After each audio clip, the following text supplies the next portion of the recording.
Hey there guys, Zach here from WinBeta, and welcome to episode 19 of the WinBeta podcast for the week of June 12th, 2015. With me is co-host Sean Michael. Say hi, Sean. Hi there. And this week we'll be talking about a number of different Windows 10 stories as per usual, as well as Moonraker, the code name for the Nokia smartwatch that never was, Microsoft's involvement with the Oculus Rift, which was just announced recently, and the augmented reality versus virtual reality debate, I guess, on how good or bad one and the other is. We may also be talking about a bunch of different opinion discussions. Or actually, are we doing that, Sean? I don't know yet. We'll see. We'll see. We try to not keep people here longer than an hour, so we don't want to keep forever. We might talk about a bunch of different opinions. We might not, depending on how we feel at the end. An opinion-free podcast, perhaps? We Maybe. can read it. News bulletin. So yeah, we have, as per usual, a number of different Windows 10 stories to kick off with. The first being Microsoft is pushing Windows 10 quite hard to existing Windows 7 and Windows 8.1 users, as this week I discovered that if you buy a new Windows 8.1 PC or if you reinstall Windows 8.1 today, Microsoft will ask you to reserve Windows 10 even before you reach the desktop. This is pretty impressive, and they're finally utilising the ability to update before they actually reach the desktop when first setting up a PC. So all this does is, once you sign into your Microsoft account, Windows will check for updates, install an update, then restart, and then it will bring you back to where you were during the out-of-box experience. Then Windows will ask you to reserve Windows 10. Even before you're able to see the taskbar or open any programs, you're presented with this window that you can't escape from, asking you to reserve. You can obviously press not now, or you can be a sport and actually reserve Windows 10, and that's it. Then it goes away and you do not have to deal with Windows 10 again until July 29th. I think this is a good thing, because this will definitely get more people, because they don't really have a choice once it's directly in the way, and to continue you have to choose an option. And I think the majority of people will just click yeah, because the not now button is really tiny and on the other side. I think it'd be easier for everybody if they to find the not now button, please win a game of Minesweeper and Solitaire. It's just, you know what, I wouldn't be surprised if Microsoft started doing that. Also wouldn't be surprised if Microsoft started throwing Windows 10 everywhere on Windows 8.1 and Windows 7. So just like on the taskbar, install Windows 10, or just in title bars, install Windows 10, just everywhere, because you need to install Windows 10. Yeah, I mean, as long as people opt out and then it goes away, I think that's fine. I think we've talked about this before. The people that want Windows 10 have probably already reserved it. Last week we had a poll. It was like almost 80. Was it last week? Maybe 2 weeks ago. Almost 80% of our listeners have already reserved Windows 10. So the people that want it have already reserved it. This is about finding the people who, the ones that every time they restart their computer, there's like 700 updates because they never do them. Yeah. They just kind of show up. Yeah, exactly. And you just show up and yeah, it's the same over here. It's you go and you restart a computer and it's like 27 updates waiting, and you're like, okay, whatever. It's for catching those people. Maybe someone buys a computer and then, whatever, maybe it crashes, whatever. I think I agree. It's a good thing. You see, the worst thing about those people who don't install updates and then just install them all bulk just one day is it only happens when I need to use their computer. So I'll be like, right, I need to use your computer quick. So that, yeah, sure, go turn it on. I lift it up, turn it on, and it goes, installing update 1 of 1080. Damn it. Yeah, no, it's pretty frustrating. So yeah, I think that it's a good thing. I think they should tell everyone in a few different ways, because not everyone looks at the little taskbar. I think they should make sure they find a way for it to show up if you use the start screen a lot. If you use it heavily as a tablet, if you had like a Surface, or even if you just had a dedicated tablet, but also that, like my girlfriend's tablet is an 8-inch 2-in-1. It's mostly a tablet, but you could technically use it as a desktop if you really wanted to. What was that? Is it Windows 8.1? Yeah, it's Windows 8. It's an Asus VivoTab Note 8, again with the long names. And so, yeah, it runs Windows 8.1, but she uses it primarily as a tablet. So something to show up on that, because she doesn't open the desktop much. No. So I think you just spam people, and then until they opt out of it, just keep telling them. Yeah. Does it do that in Windows 7? Do you know? I have no idea. I haven't checked Windows 7. The only reason I found it is because I've reinstalled Windows 8.1 for the podcast. And You do that like every day. So. every bloody week. But yes. Every Thursday, time for the reinstall. Reinstall Windows 8.1 day. I've got it marked down on the calendar. It's your version of Throwback Thursday. It's a reoccurring event on my calendar. Yeah, exactly. One day I'm just going to install a build close to Windows 8.1, but not Windows 8.1, just to make myself feel better. How about Windows 8? You go back to Windows 8? Blimey. Oh, I could do. Let's all go. You know what? Saying that, I did someone just messaged me on Skype. Please don't message me on Skype. I am podcasting. I went back to Windows 8 yesterday, I think it was, just to test something. And I went to the start, because you know on Windows 8 you can go to the start screen and you press the little arrow and it goes up to your apps list. That doesn't exist in Windows 8. You have to go to these charms and press the search charm for it to actually go to the apps list. It's so. Oh no, you don't. If you right click on the start screen, you get the apps button. It's really ridiculous. We've come a long way, Zach. We absolutely have. Yeah. So yeah, there's that. I don't think there's much else on that. I think it's cool that they're spamming people with that. Maybe that's not the right word, but whatever. People will find out. Hope they download it. We'll start seeing those rates go up pretty quickly, I think. Also, about what you said about the Windows 7 thing, I don't think it would, because you can't really buy a PC with Windows 7 anymore. Oh, that's true. So there's not really any point. I mean, if you're reinstalling Windows 7, then yeah, I'd understand. I think that'd be a perfect example. If someone installs Windows 7, they definitely want those users. Exactly. That's the majority that they want to get. So maybe it could do. I haven't tried it. It'll sneak in one of those updates, like one of 300. It'll be one of the 300. It'll be the Leonidas of the 300. You please not add me on Skype whilst we're podcasting. Thank you. Just ignore them, Zach. It's making noises. The podcast listeners are going to hate me. Oh, whatever. In any event, more Windows 10 stuff. We might get a mobile build next week. So we've only got 2 official released mobile builds at all. I've only downloaded one of them because I'm just jumping on the ship of trying out preview, because now I have a device where if it breaks, it's okay. And it didn't work for me. That was build, what was it, 10,080? I mean, that was a while ago. And so there are rumors that it's build 10,136.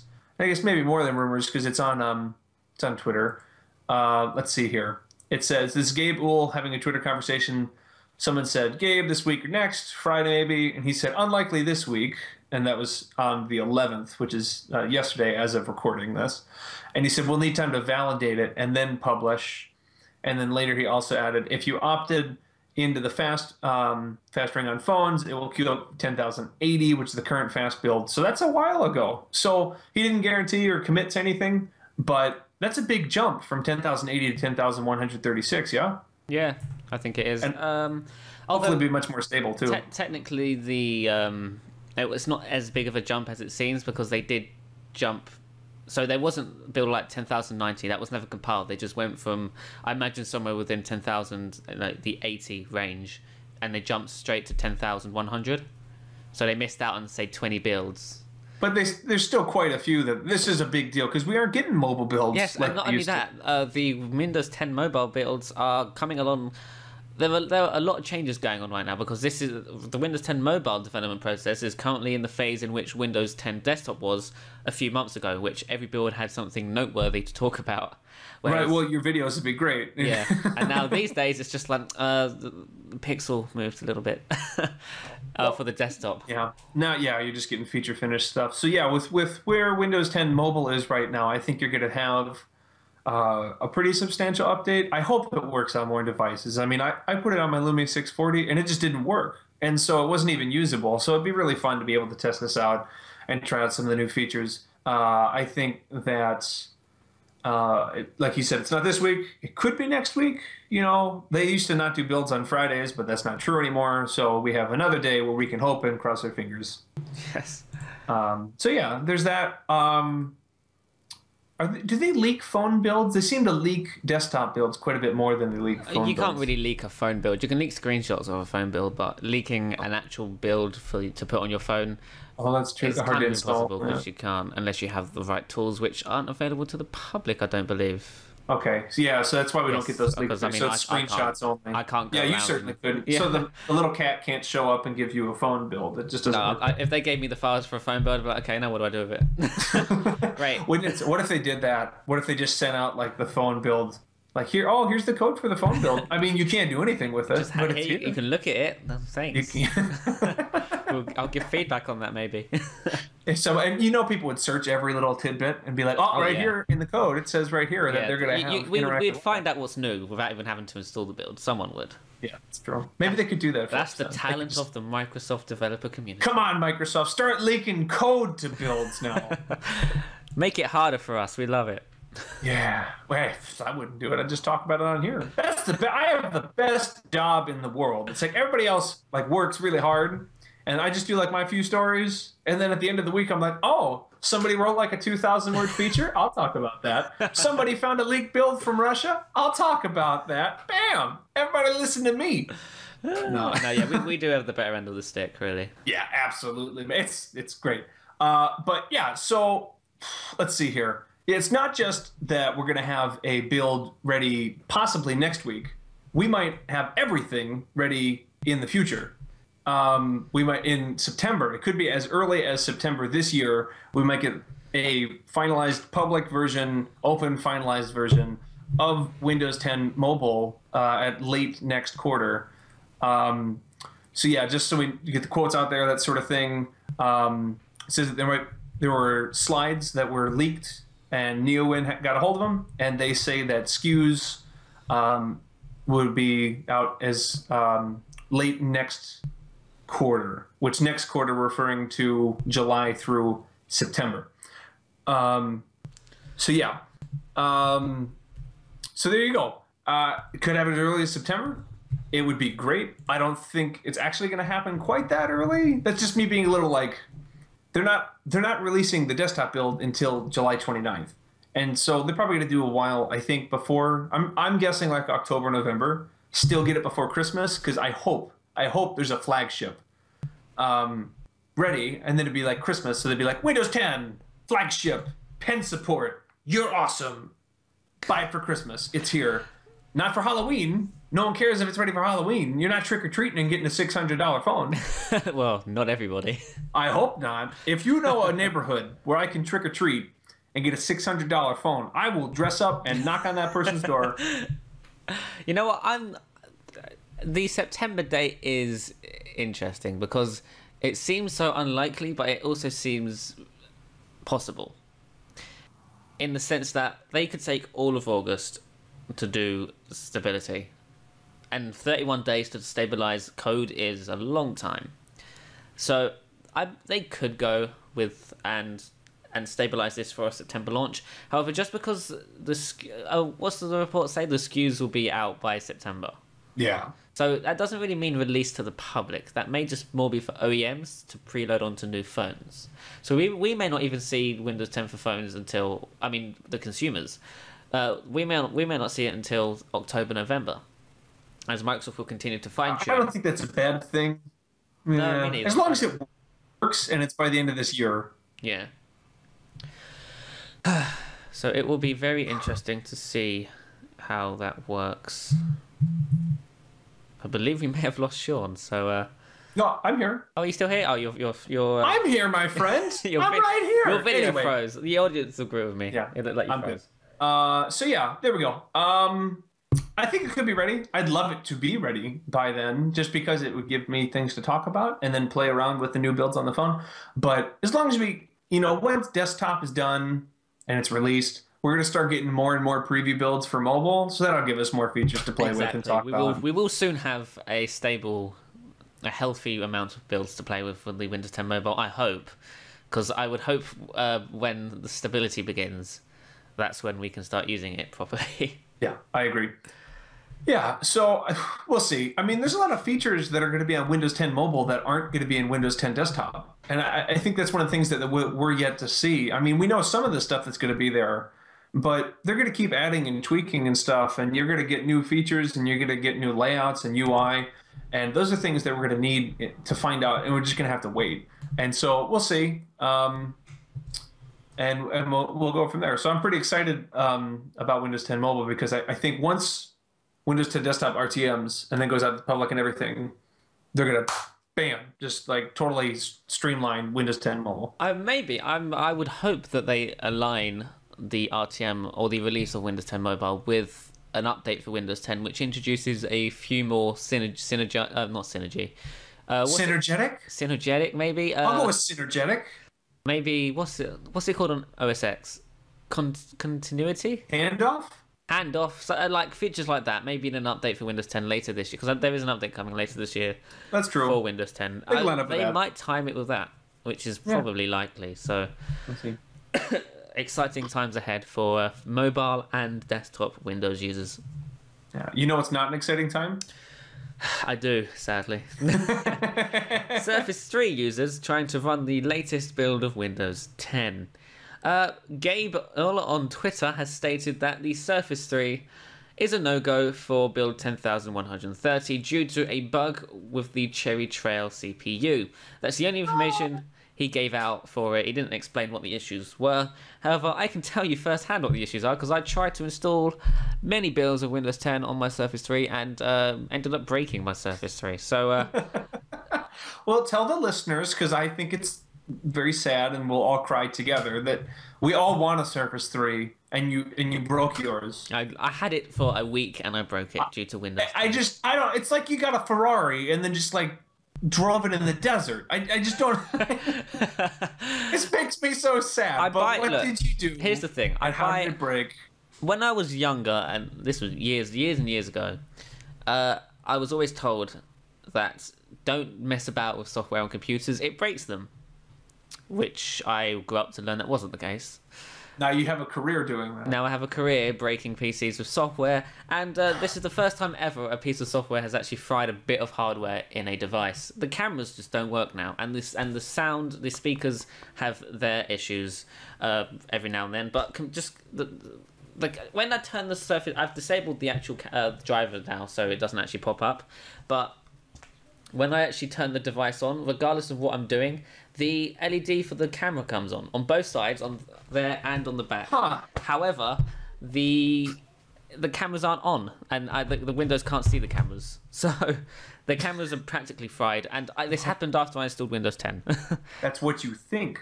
Yeah, they're just watching those cameras could be on all the time. They are just watching me. I think this is Microsoft spying on me now.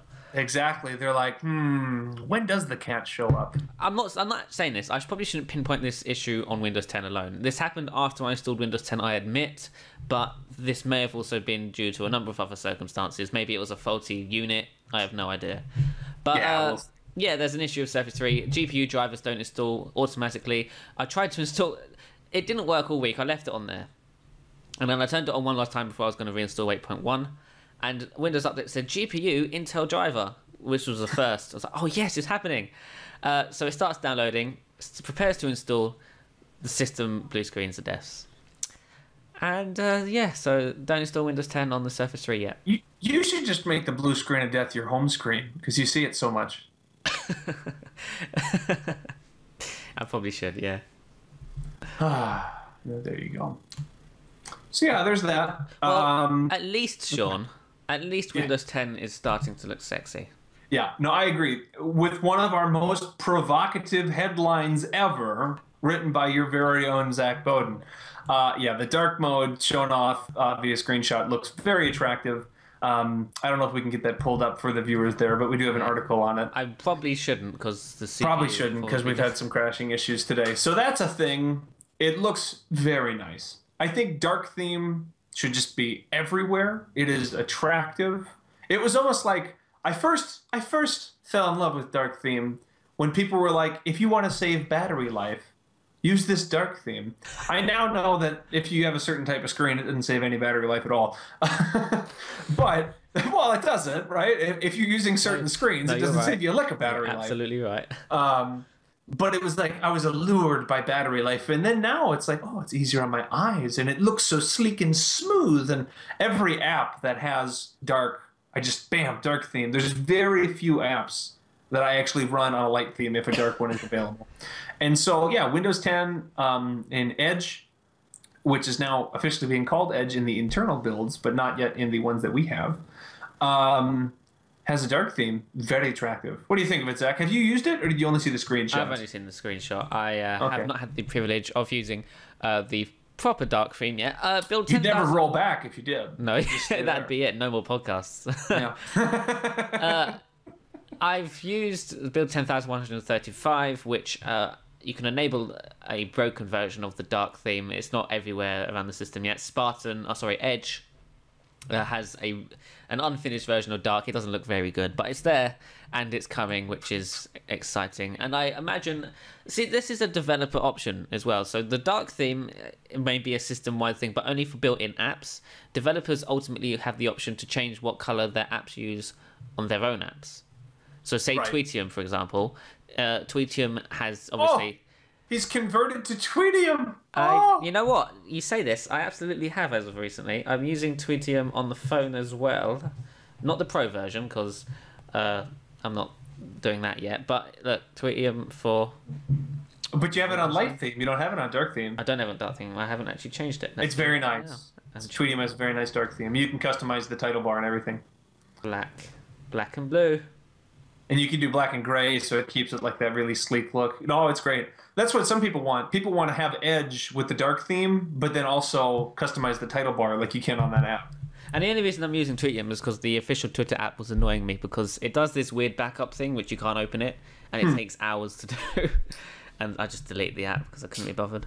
Well, there you go. Yeah, I mean, I like it quite a bit. The dark theme looks nice. I hope more apps do it, but it's nice that a Windows app does. Because to be honest, sometimes Windows apps don't give us some of the things that we might actually want. Like there are some Windows apps that don't have transparent live tiles, Yes, there are. which is to me very odd. Because it's like you'd think that that's a selling. Because now I maybe this is just me. I hope it's not. I try to have my my start screen. If I have a picture in the background, which right now I don't. Right now it's just gray. But if I had a picture in the background, I would want the transparent ones to line up like with each other, so you see the whole part of that photo. You don't want like one random square filled with like the OneDrive, which actually I think is transparent now, to be fair. But like I think like Office and Office Lens and OneNote, they're all non-transparent. I don't know why Microsoft can't just like boop transparent. Like if anyone should know how to do it, to be them. So I like that they've taken this dark theme that so many popular apps use and they put it into Edge. My start screen's a mess.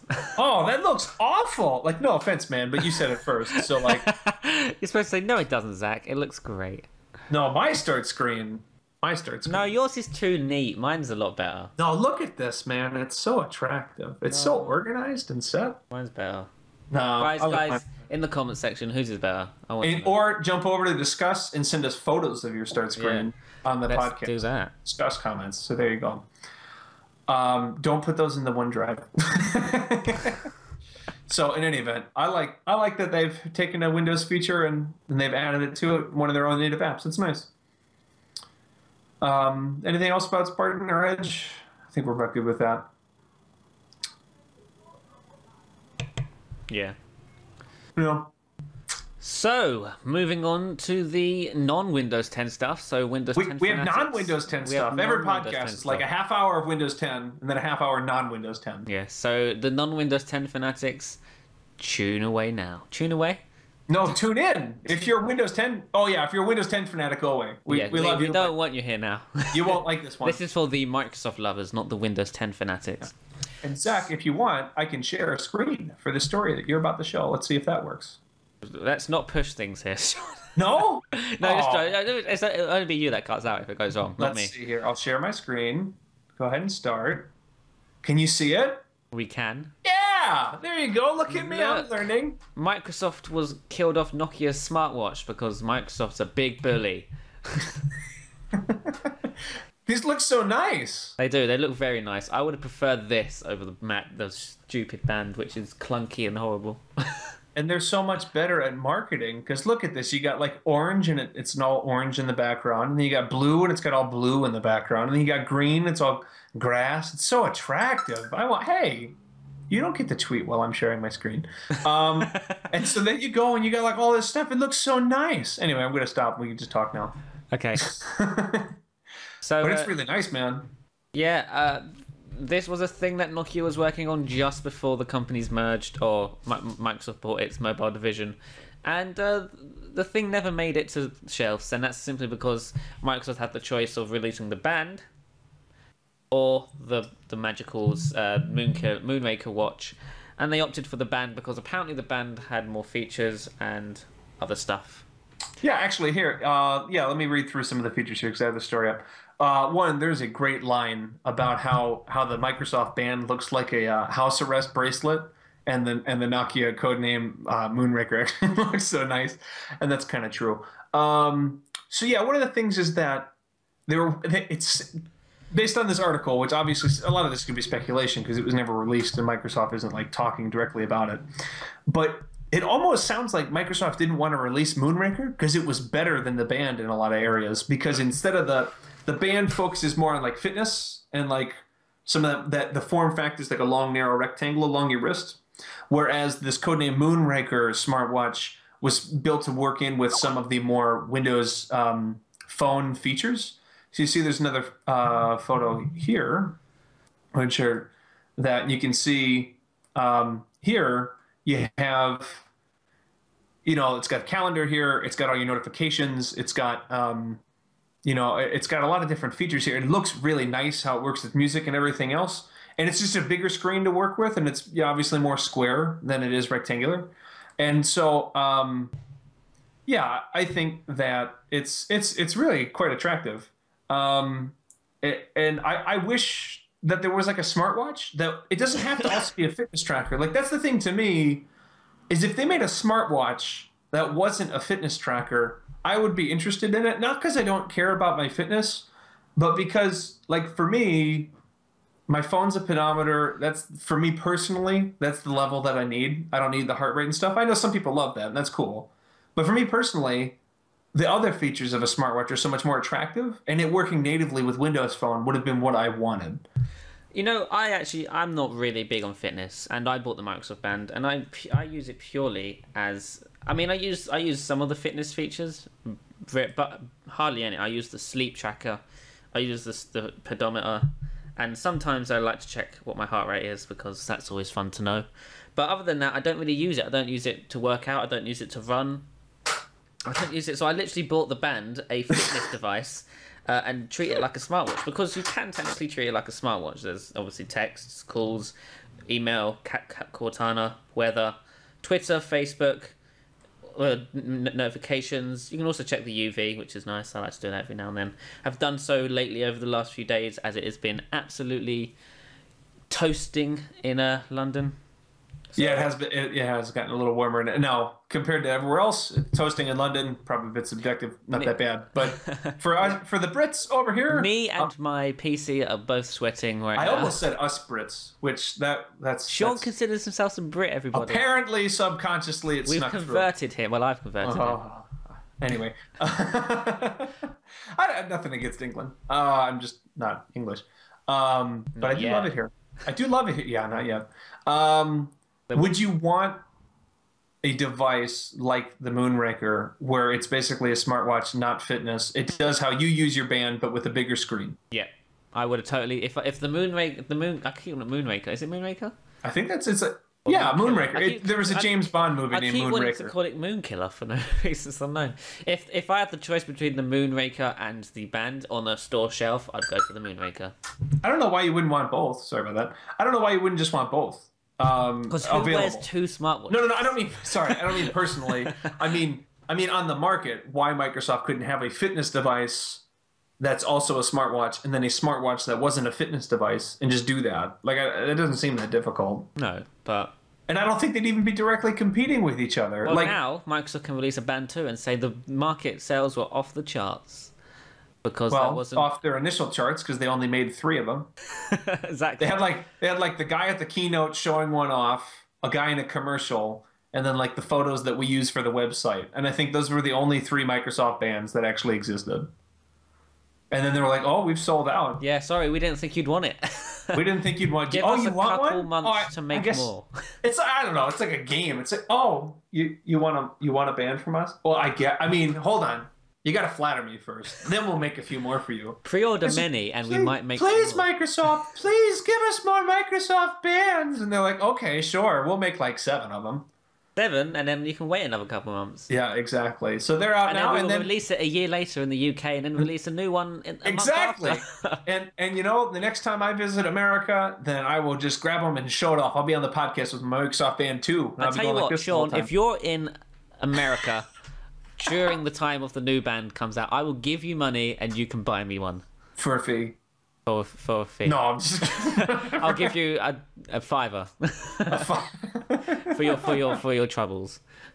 But if yeah. Yeah, we'll see. Anyway, so yeah, I think that it'd be great. I think they should just have both. Why not? Why not just have both? It'd be great. Why not both? Why not Zoidberg? Why not Zoidberg indeed? Need a new meme? Why not Zoidberg? So yeah, I think Moonraker looks great. Not to mention, these code names are so much cooler than the real names.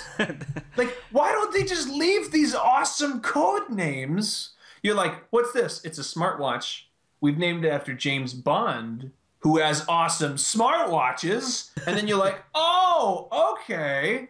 And then they'd be like, oh, what's this? Spartan. We named, Cortana, Spartan. We're going to go with Edge. And it's like, leave the cool code names. That's what I want. Moonraker? Can you imagine if you're like, what's that? You'd be like, yeah, the Microsoft Moonraker. Not only does it have Cortana and do my calendar, it shoots lasers. You wouldn't need Hey Cortana in that commercial that we want. They could just have a whole series of commercials with The Rock. He'd just get out with the laser. And then in print, it'd be like, no, this does not actually shoot lasers. It's just a smartwatch. It doesn't even measure your heartbeat. No lasers involved. No rocks were harmed in the filming of this podcast. Microsoft, either the person or the Sean builder. As the new marketing head. I think so. I have to say, as cool as a smartwatch would be, codenamed Moonraker, there's actually something that to a lot of people is much cooler than potentially any technology that we've seen in a long time, and that's Oculus Rift. So Oculus Rift is this virtual reality headset. If you haven't heard about it, it looks quite impressive. It's got motion sensors, so like when you move around, it makes it actually appear on the screen as if you moved.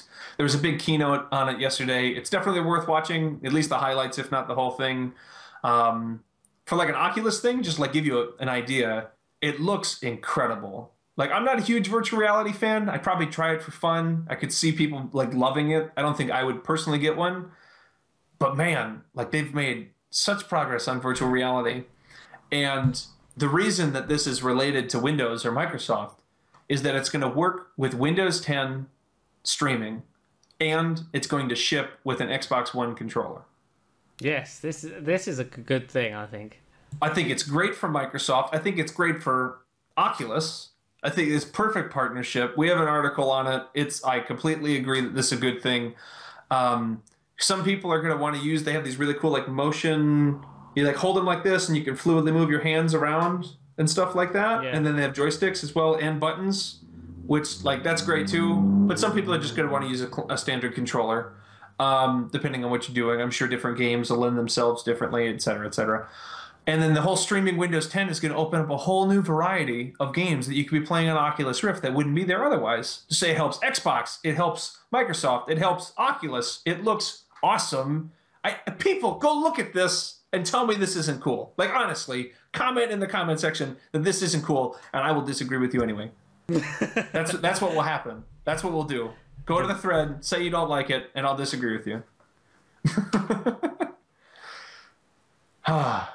I'm excited for virtual. Not virtual. I'm not really in. I don't think I'm going to. I'm not into it either. It's just amazing. I'm not going to be a gamer who wants to play with an Oculus Rift. And however, apparently, Zach, I'm sorry to interrupt.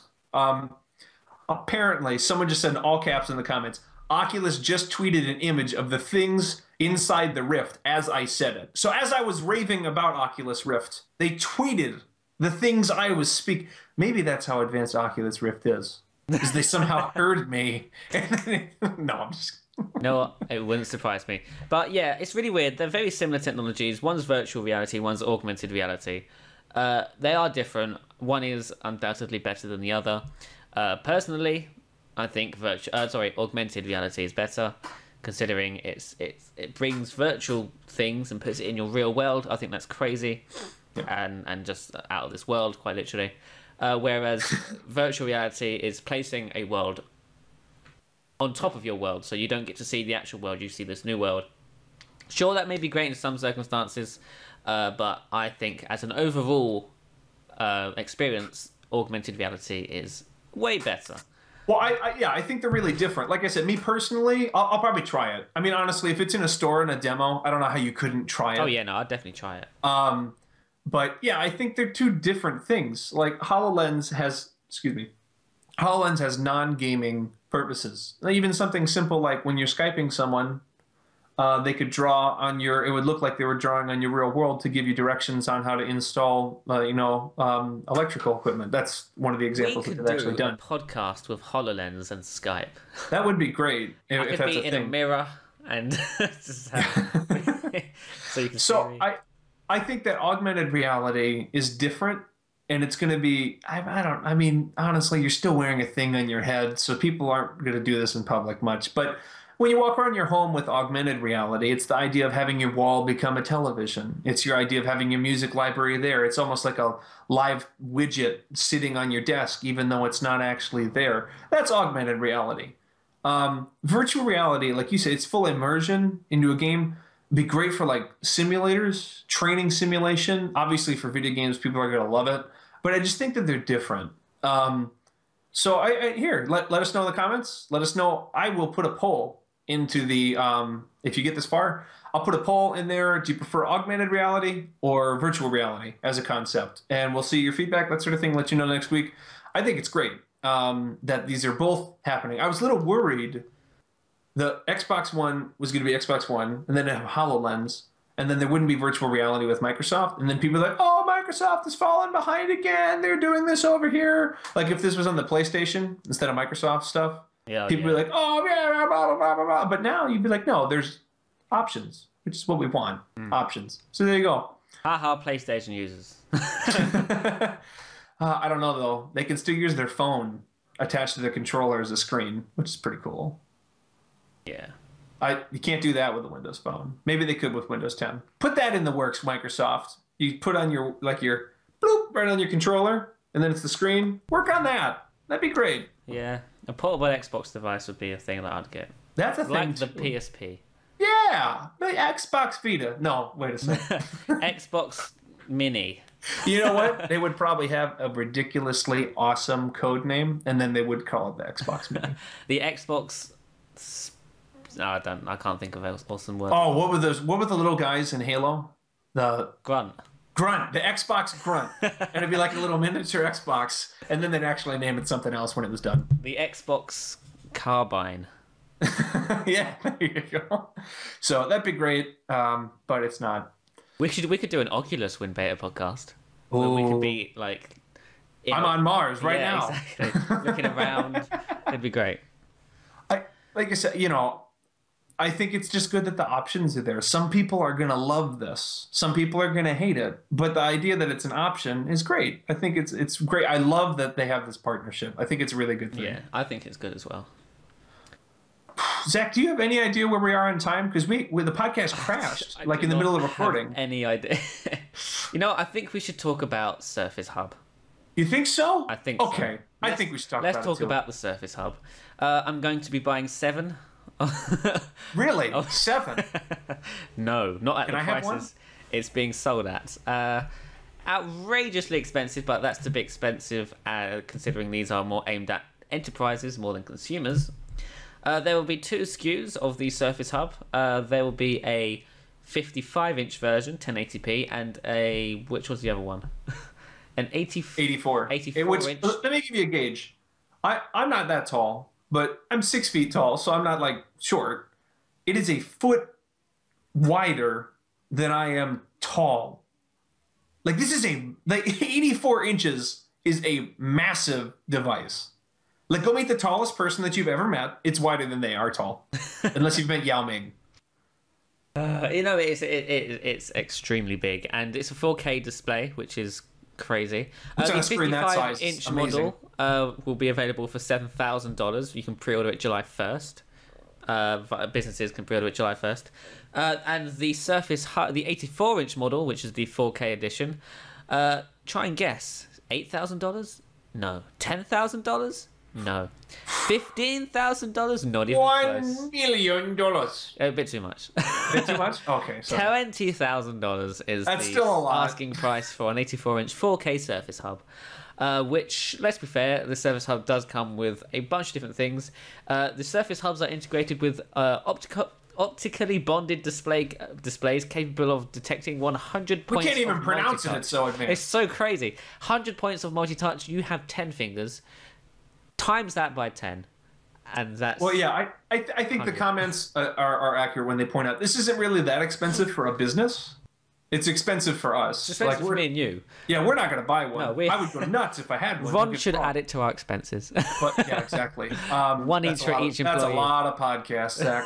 No, I think the Surface Hub, the 55-inch and the 84-inch editions or versions, whatever you want to say, corporations could use those for meetings and that sort of thing. I could see CNN using them for broadcast, or Sky or BBC, whoever, just any. That's what they did. CNN used, was it Pixel? What's Sense.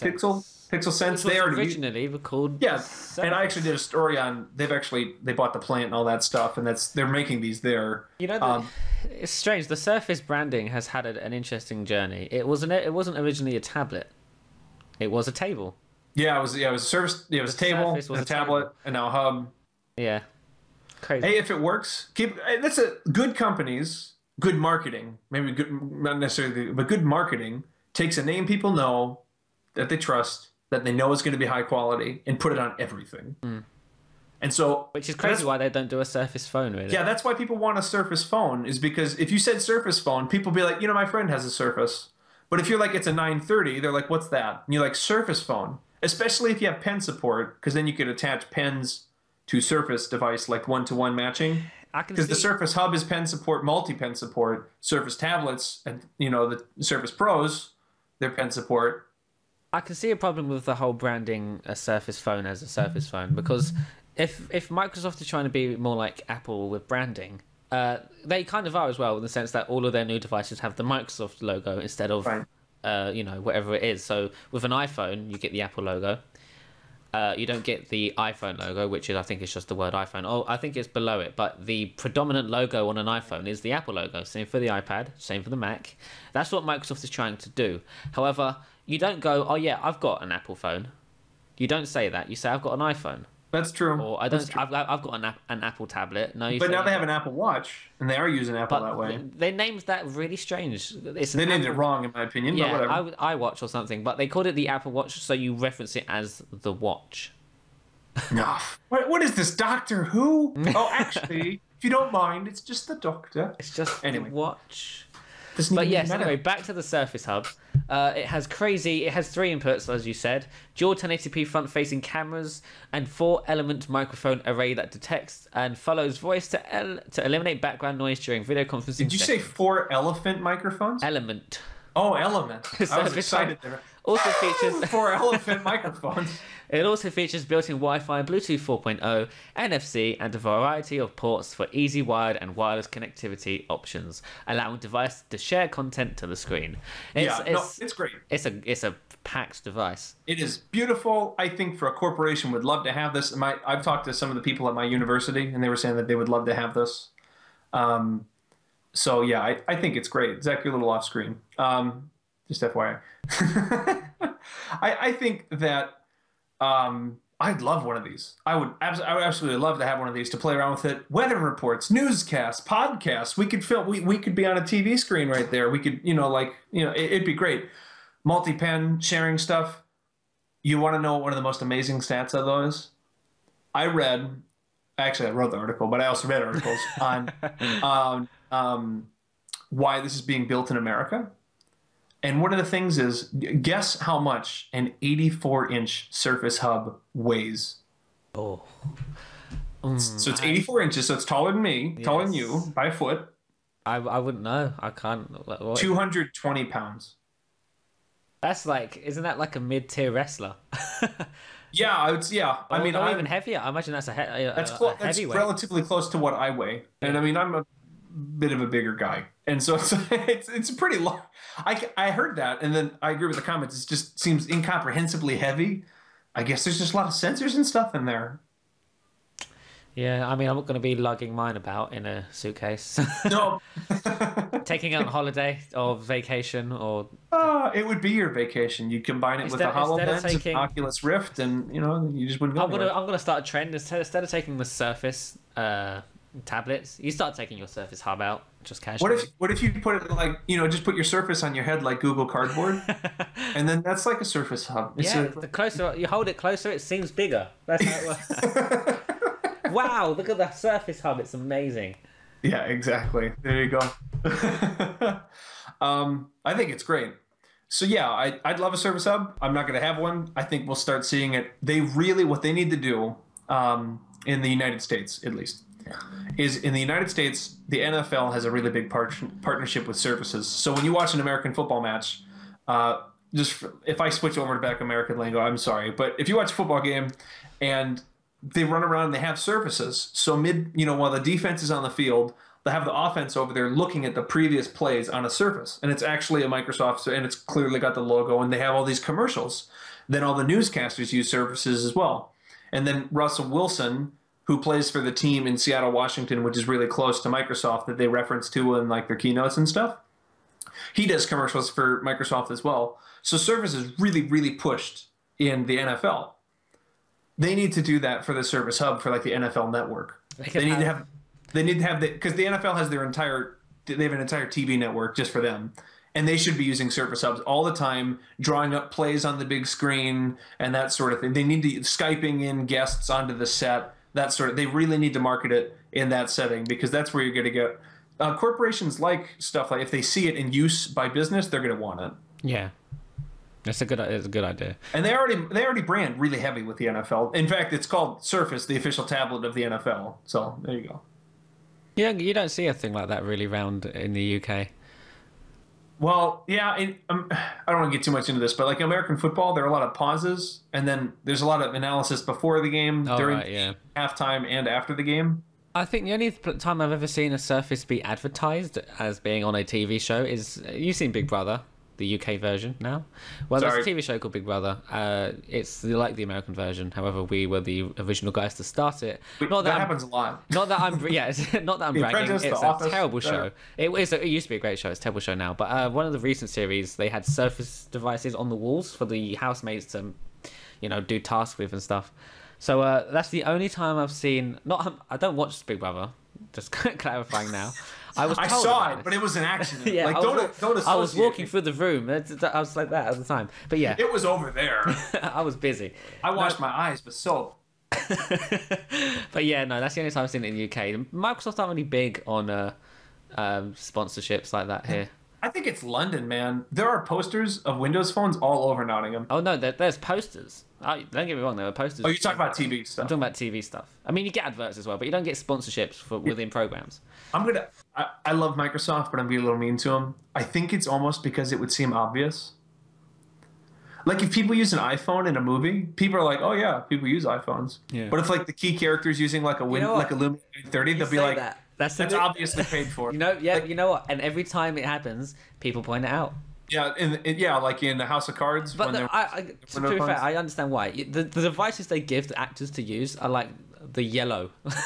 Yeah. the brightest phone you can get. Look at the phone. You might as well have arrows pointing to it. Yeah, exactly. It's making noises and stuff. They keep like cutting close to it, like zoom shots over it. What is this? Yeah. The other thing is like in The Amazing Spider-Man, when he used Bing all the time, everyone was like, no one uses Bing. So I would point out like 30% of desktop searches are powered by Bing in the United States. Accidentally powered by Bing. Well, 20% I think are just through Bing, and 30% are powered by it. No, but Bing's in any event, but it's like people are like, people would use Google in this situation. Microsoft must have. But if he used Google, no one would accuse Google of product placement. No, because it's like ubiquitous with culture. So I think that's one of the things is like in movie and in TV advertising, it's a bit more obvious when it's a product that isn't super popular.